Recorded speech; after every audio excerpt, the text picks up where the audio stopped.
Tony Duckett and Mike Hamilton here from Zyboss, and they're in the building. They're just downstairs. Yes, they were good enough to come here today, and it's great to have you guys here. So how do you like working in the building here?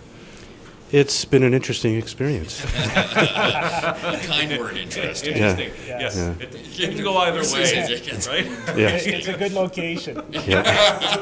Isn't it? Yes. Fabulous address. Right? It is very impressive. Modern Yeah. 600 Bay Street. You can't get a better address than that. No. People think we're like in some corporate. You are. We are. Yes, we are. Yeah. Yeah. Well, it is a great address. no doubt. It's a great address, but actually, I love the building. I don't know how you guys feel about it, but some people would actually. I don't know. We've had people that have come here. We gave them the address. Yeah, we're at 600 Bay Street. Right. They come here to the front door, and then they look. And then they run away. Yeah. They What? don't. It couldn't be this place. We've had the same thing. Yeah, yeah. It's an Really? historical Yeah. building. Yeah. I've warned people on their way, and the hallway's a little scary. It'll be okay once you get up to the. It's Step over the derelicts and past that. It's fantastic. I thought they moved the derelicts. They did. Yes. They kind of move themselves sometimes. They even. do. But it's a great spot.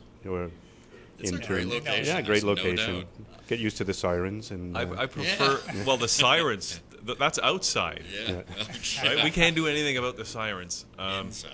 So tell us about Zyboss. It sounds familiar, actually. Maybe Does it sound familiar? Well, it does. Yeah. Are you like? Is this the only Zyboss, or is this one of many locations? Or I really don't know anything about it. It's the one and only Zyboss. We're based here in Toronto. We have our office here and an office up in Markham. And we also have some satellite offices in Brisbane, Australia, and Galway, Ireland, and Edmonton, Alberta. Does that mean you can write off, when you go to Australia, you can write it off? Absolutely, yeah. Ireland Well, we can and Edmonton. And Alberta as well. Pretty exotic locations when you Yeah. think about it. Yeah, Absolutely. Yeah. So what is Zyboss? Zyboss is a recruiting company that we do international recruiting. We have clients all over the world. I guess the biggest number here in Toronto and secondarily would be out in Alberta, and thirdly probably in Europe. We have some people working in Europe. And Australia is just for the write-off. It's just Right. Australia, just so we get For the an vacation. excuse to go out there. We have a connection with Australia. The guy that I started the company with worked in Australia for a couple of years, and I worked there myself with a different company with Bell Canada way back when, and my daughter was born there. So that's kind of In Australia? In Australia, in Sydney, yeah. So what's the meaning behind the name itself? Where did that come I'll from? pass that one over to my To friend Zy. Mike. The Zy. Well, the boss piece of it is we do a lot of telecom business, so Okay. billing and operational support systems is the boss part of it. I wasn't actually part of the company when they came up with the Zy side of it, so I'm not sure where exactly that came from. It just sounds cool. Yeah, I often And now I know it's billing and operating systems. But it looks like 11 in Roman numerals. That's the joke. Well, that's the joke, actually. I often tell people that it's a right. Spinal Tap reference, and we go to 11. Yeah. We don't stop at 10. Yeah. We go that one extra. It's one more. It's one more. Well, that's great. Now, what did you guys, Tony? You were one of the founders. Yeah, back in 2002. What happened was my other partner, Glenn, were working for a company called ADC at the time. And they started to downsize after the internet kind of bubble burst, and we both took buyout packages. And Glenn was in Australia.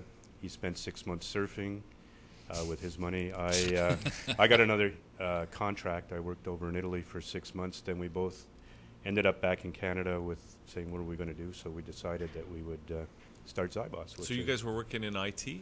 Yes. Yeah. Okay. And so you had the expertise about the whole labor market for IT professionals. Is that? That is correct. Yeah. We worked in the company we were working for did telco billing. So in other words, when you get your telephone bill from Bell, all that kind of stuff, pretty boring stuff. What company was that? It started out as Saville Systems, guy way back, I guess in the early 80s when competition started. And he grew it. He started out as just like Bruce Saville and Associates, grew it to Saville Systems. They went public on the NASDAQ in the mid-90s. I joined them in 96. I left Bell. Then they were bought by an American company called ADC in 98, and I was working over in Ireland. And then in 2000 and something, they were bought out by Intech. And who were subsequently bought out by CSG. So now they go by the name of CSG Intech. So there's been a number of permutations. Wow. But it's mostly software development, software product development. And here in Toronto, we have a customer. It's Bell Canada, Rogers, companies like that we work with. So a couple of smaller companies. So a couple of smaller local companies that are relatively unknown. Yeah. So what kind of, I guess you're finding people for them. Yes. And what kind of people are you finding for them? What's happening in the IT labor market these days? Because so many of these companies, whatever happened to Northern Telecom? They used to be a good company. Yeah. They were a great company. Yeah. They were huge. What happened to them? Well, I wasn't privy to all the inside stuff, but I'd just say my own guess is just gross mismanagement. Yeah. Really. Yeah. And finance. virtual, almost at one point, corruption, I'd say. But it's a real shame that such a great Canadian company. Are you sure they weren't taken down by dirty dealings, foreign competition? Just wanted to get rid of Northern Telecom, Nortel? I don't think so. Sadly, yeah. I don't know, conspiracy theory. You're in the land of it, but I think you're right. It was probably just gross mismanagement. Yeah. I believe it was. Yeah, because they had that.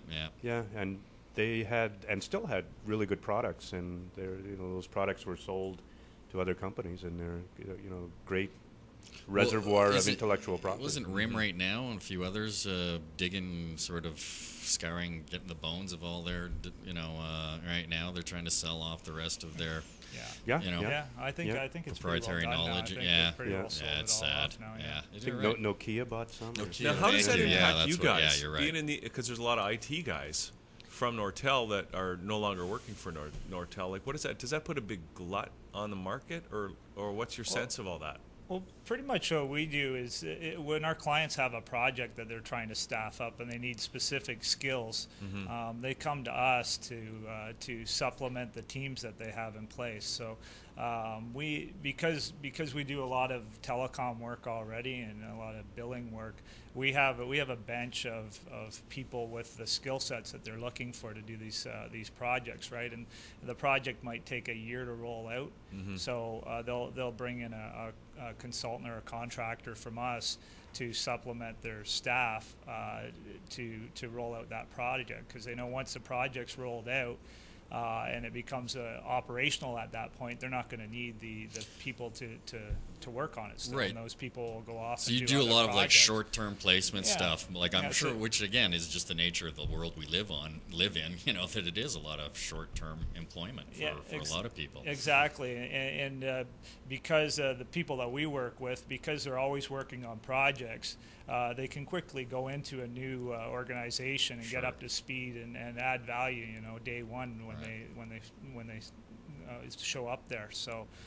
That's really what we do is we try to eliminate the learning curve. Oh, exactly. We're kind of the conduit to bring the right talent to the clients that's looking for that talent. So that's where we fit into the whole equation. So well, that's it seems to me sometimes that's the way the whole economy is going, where everybody's going on a project basis, teams forming around that project, then disbanding, and you guys used to be employees too, right? So you guys have made the shift yourselves from being an employee to self-employed.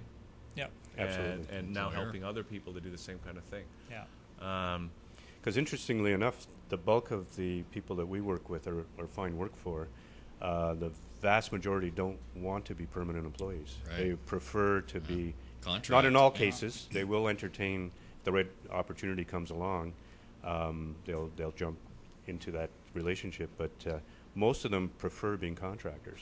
Now, why is that? Is it just the freedom or the boredom factor, maybe? Well, or it's all of the above. Yeah. And they make more money.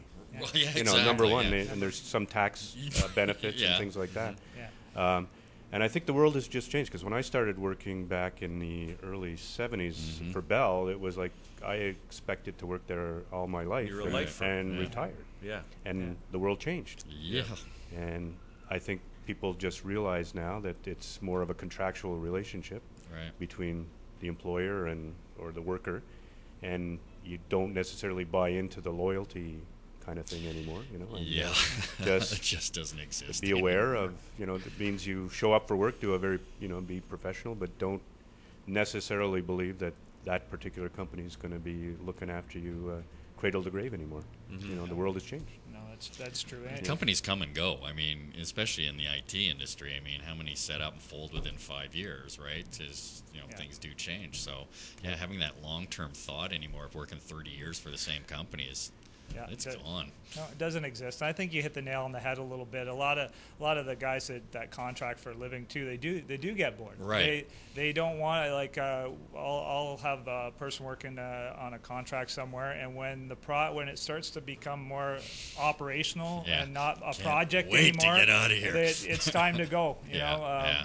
It's they're ready to move They're on ready to the to next create, project. right, And they're builders. I'm not and a maintenance creators. guy. Exactly. I don't do that stuff. I set stuff up and I'm on to the next. Exactly. That's where the excitement is, right?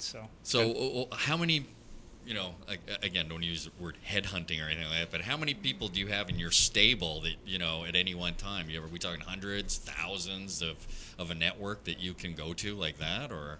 Oh, it's tough to even count, right? Because thousands, I guess. For sure. You know, we're interviewing people all the time. Right. We end up using the same people over and over again. Sure. Obviously, the guys that we're working with already and we've had on projects in the past, we know them well. Yeah, if they're tried and true. And well, exactly. You know when you them. put them at the next client, you know what you're going to get. You know, you're not going to get a phone call or anything like that. You know, it's crazy. But yeah, no, we're meeting new people every day. We get referrals every day from other consultants, from clients, from whoever. That's great. So yeah, it's an ongoing networking activity. I sometimes say we're just the center of a big network, right? That's putting people together. So, and I think with some of the social media stuff, LinkedIn and whatnot, you know, you're connected to more and more people all the time. And I've been doing this for, you know, like more than 10 years now. So it's there'll be consultants that I worked with 10 years ago that I won't work with for 8 years, and then we'll put them on another gig, you know, 10 years later, kind of thing. So it's hard to say exactly how big the network is, but it's, you know, it's pretty large. It's huge. And even within Zyboss, we share a lot, we talk a lot. You know, when new opportunities come in, you know, we pool amongst ourselves to see who might know somebody that's available or who's got a guy coming available and whatnot. And then we obviously have recruitment internally too. So if it's a needle in the haystack kind of position, we're trying to fill something very specific.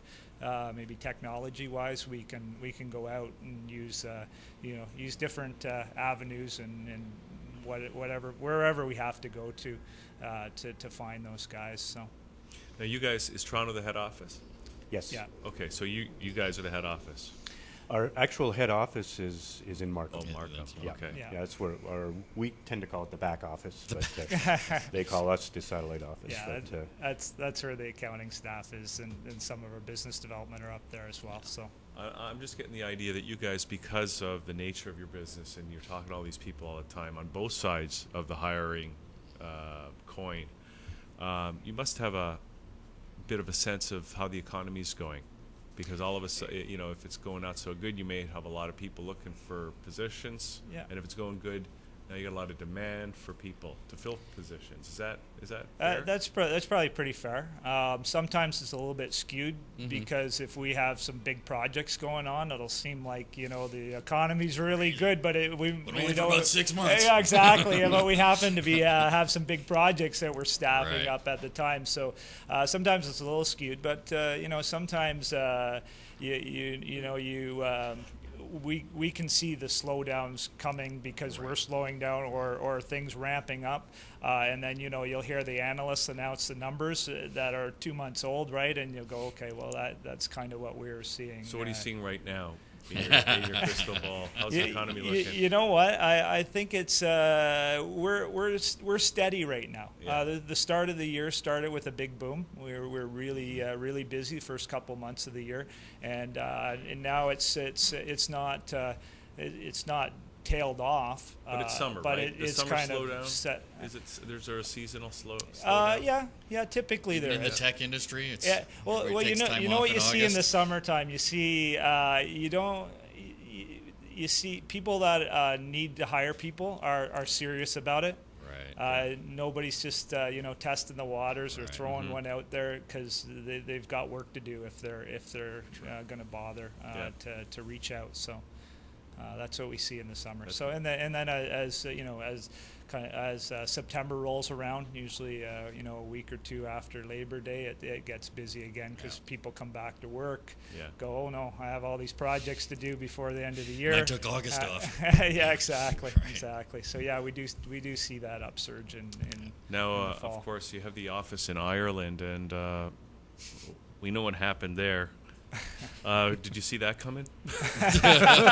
Well, I think everybody kind of predicted there'd be a housing crash at some point in time in Ireland. Yeah. Because I lived there from 98 to 2000, and at that time people were worried that the prices were going to crash. So it took a took long almost time a later, but decade it ultimately It did happen. crash. It was kind of crazy. But my understanding, it was the banks that actually brought it down, as opposed to the different from Greece, where there's sort of like a Talk about systemic risk problem as mismanagement, opposed, yeah. But no, the Irish are great. They're really Absolutely. So you were living. Galway, yeah, in Ireland, Galway. yeah. Okay, so just a quick, just to get a sense, because people have been talking about maybe there's a housing bubble in Toronto too, or Canada, right? You were there. What was the price of a house in an average house in Ireland at the peak of the bubble compared to where it's at now, and how does that compare to, say, Toronto? Just The peak of the bubble. I read some numbers in the paper about Dublin, where it was exorbitantly expensive, and I'd say it was way beyond Toronto. Well, that's Yeah, why it they is, called it yeah. Dublin, because the prices were always Dublin. Yeah, exactly. Yeah. But, Try the chicken. Yeah. so I don't think we had the same. We're at the, what I don't know. You know what, Just guys? I'm a homeowner and very happy to see prices appreciate, but I inspect high-rise. I have my own business too. I inspect high-rise condominium, brand new high-rise condominium buildings, and that's the first indicator of a good market and a bad market. And for the last 15 years, yeah. What?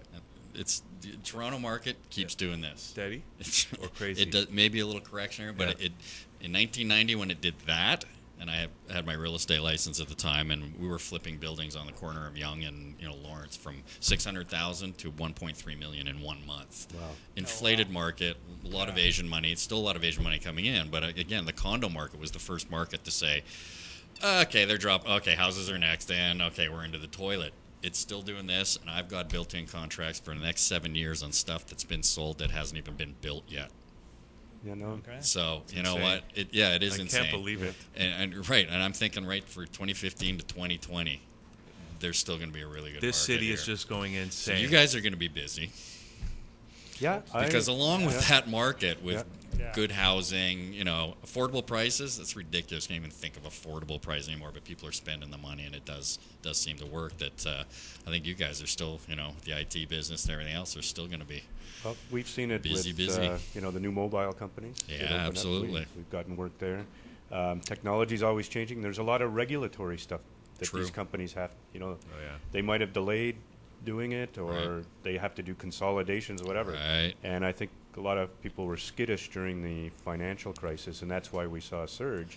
Is that they finally, said, "Geez, we got to do something. We have to replace this system, or Right. we have to, the government said we have to have this done by this date." So, yeah, we're pretty upbeat, actually, to tell you the truth. Yeah, you about, should be. I think you the should be. future. Absolutely. Well, I know you guys got to get going, right?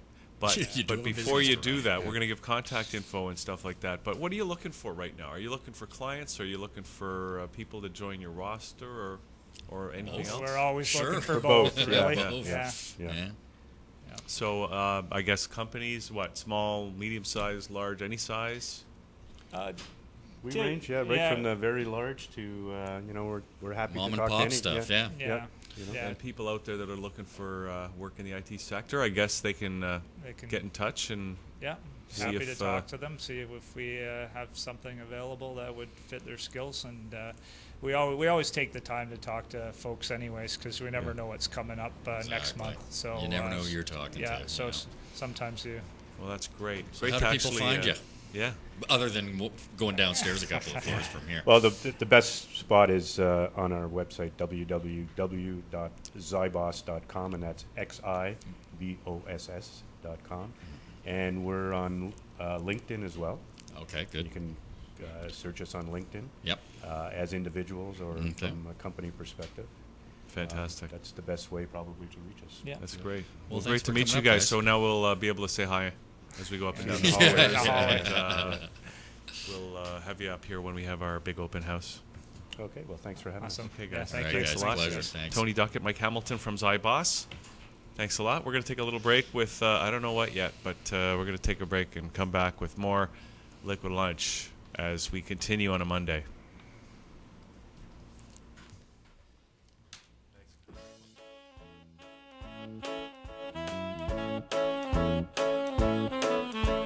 Come on, babe, why don't we paint the town?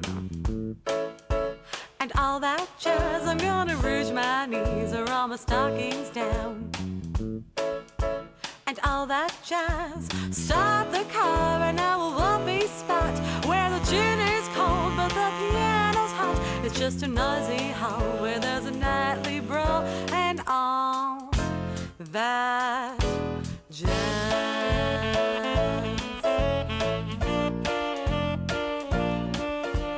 Slick your hair and wear your buckled shoes. And all that jazz, I hear the fire.